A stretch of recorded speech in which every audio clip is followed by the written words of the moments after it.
الحمد لله رب العالمين، والصلاة والسلام على خاتم النبيين وخاتم المعصومين، أما بعد.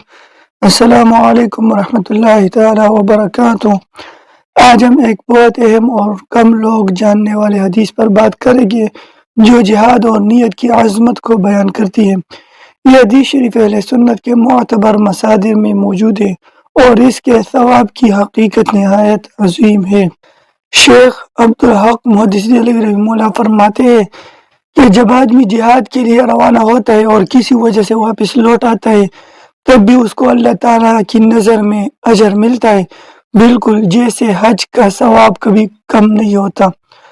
حضرت عبداللہ بن عمر رضی اللہ تعالیٰ عنہما سے روایت ہے کہ رسول کریم صلی اللہ علیہ وسلم نے فرمایا، قفلۃ کغزوۃ، جہاد سے واپس آنا بھی جہاد پر جانے کے برابر ہے۔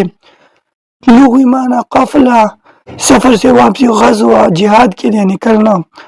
قفلۃ کغزوۃ یعنی اگر لشکر جہاد کے لیے روانہ ہوا اور کسی وجہ سے واپس آیا تب بھی اسے جہاد کے برابر اجر ملتا ہے۔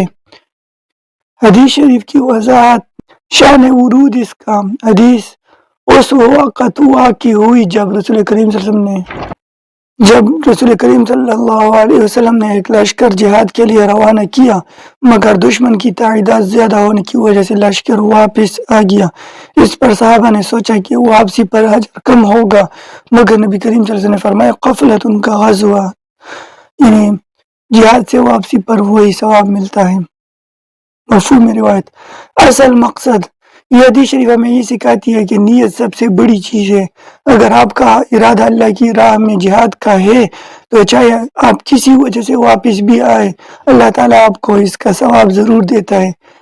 شیخ عبدالحق محدث دہلوی رحمہ اللہ کی تشریح، شیخ رحمہ اللہ فرماتے ہیں کہ جیسے حج کے ثواب میں کمی نہیں آتی ویسے ہی جہاد میں واپسی پر بھی ثواب جاری رہتا ہے، خاص طور پر جب نیت خالص ہو۔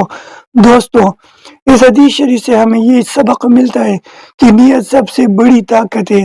ہمیشہ یاد رکھیے، اللہ تعالیٰ نیک نیت اور خالص ارادے کا ثواب دیتا ہے، اور چاہے حالات کیسے بھی ہو، اللہ جل جلالہ ہمیں اخلاص کے ساتھ صحیح نیت کی توفیق عطا فرمائے۔